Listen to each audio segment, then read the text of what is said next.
Hey guys, welcome back to another video about the ultimate game of earning and spending.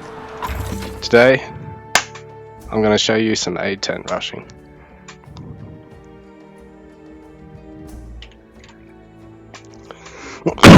So, first off, you want to actually be playing the game. Secondly, you want to be playing Persian. Thirdly, you want to set yourself up for a Stanley. Set yourself up for a Stanley, a fairly standard barracks opening. That's it, I've coined the term. This is going to be a Stanley, boys. That's the code word. That's like the footy code, you know, when they're in the scrum, or, you know, in the line out, or what are all the good iron terms for the ruck? I don't know. Anyways, what we're going to do is we're going to play the Stanley.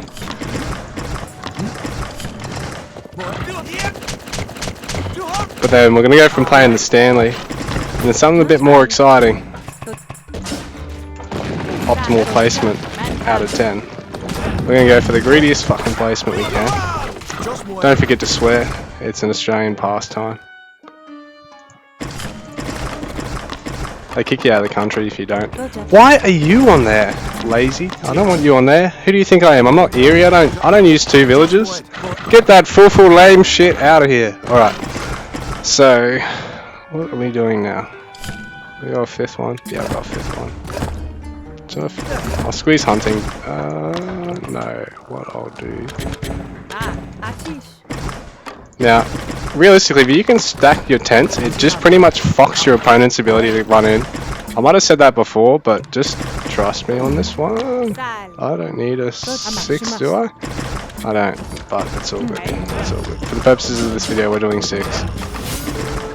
I mean, I'd normally go 1 less. In fact, I'll bring her up in a second. I'm going to scout out what's over here. Keep up your Barbara production and your villager production, because if you fuck them up, man, unforgivable.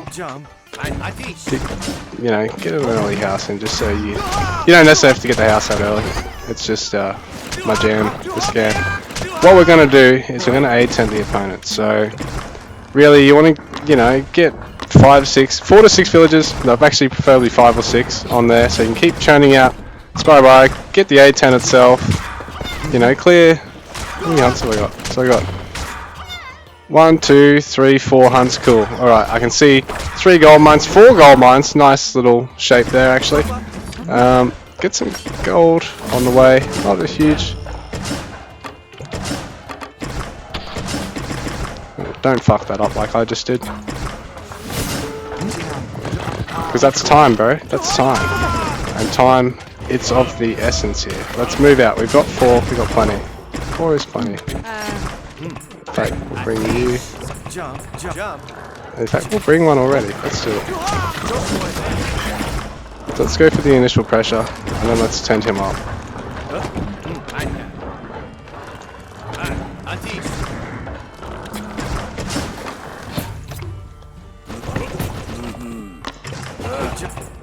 And so, if you can actually snag early resources as well as have a successful fight at this stage, great. That's what you want. Because you can honestly just destroy him from here. Just put it even next to resources if you want. Just get that efficient gathering. Bugger it. FTP.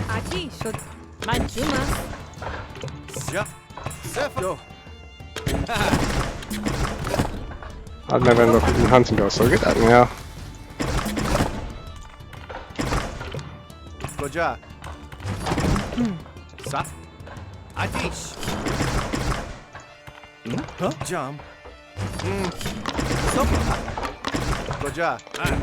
Like, I'll even grab in another barracks in a second. So, I'm already getting a little bit of stone, which is always funny, because what you can do with early stone is follow it with a tower. You know, don't fret it. You can get a tower, bro. It doesn't matter. What's he gonna do? He's under that much pressure, he's probably going to want to get a tower himself rather than a TC unless he's a high level. He's going to shit his pants, he's going to have no idea what's coming next. So, yeah, get a second barracks up. We can go on 2 barracks for this one today. gonna keep scouting out. Can I go for this little push here? I'm gonna go for it actually. I'm gonna chuck an Aidtent over here. I'm gonna go for this little push. Gonna take a fight here. And I'm saving for H2 pretty well. Already denied all this area, so he can't really get hunts. He doesn't really want to get stuff here. He's getting his H2 a little bit quicker than me, but it's cool. It's cool. You know. I'm in a really nice spot at the moment, I feel like. You know. And unless this is like a top level player, like I haven't lost any units. I'd have killed his early spears probably. Cancel that. Get my H2. Might as well queue up Loom just in case he does end up sending some units to flank at this stage.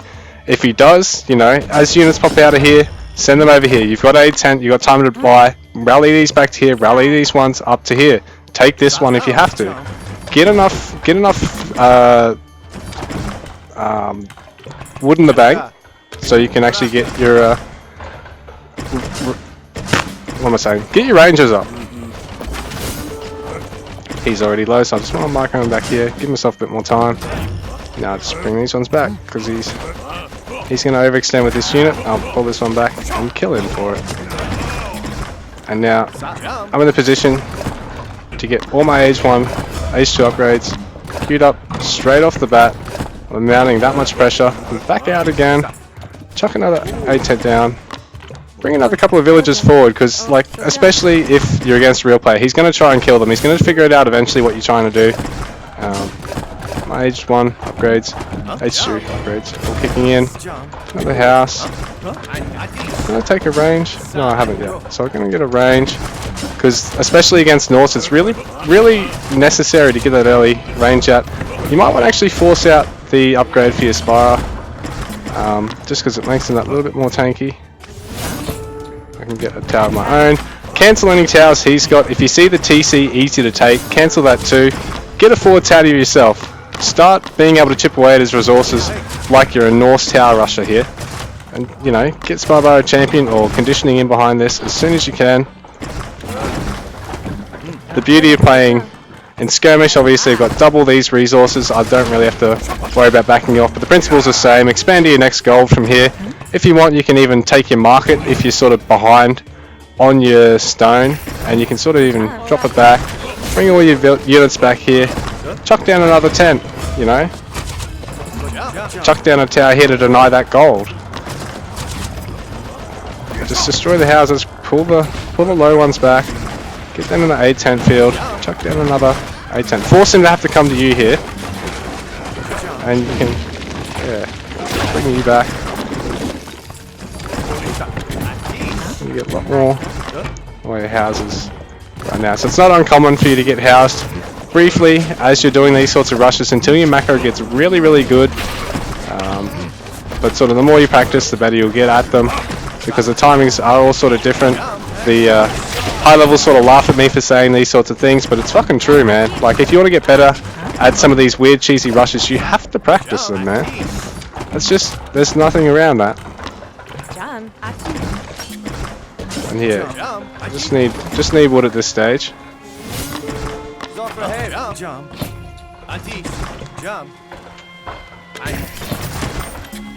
But I've already got my market here, so that sort of makes up for the fact that I haven't taken my town centre. He might have taken his already, but it's alright. I've already denied a lot of potential gathering. He's going to have to respond to this inevitably.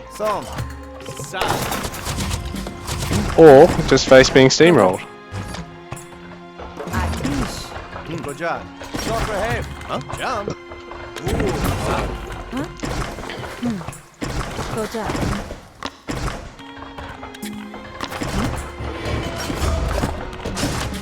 So keep up unit production as you can.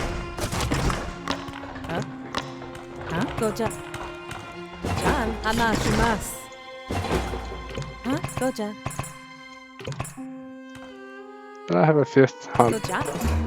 No, but I can probably take his. Yeah, at this stage I'm just going to take his hunt. He's forced to have to respond at this point because he's worried about map control. All I've got to do is keep the villagers safe, keep them in the Aidtent field.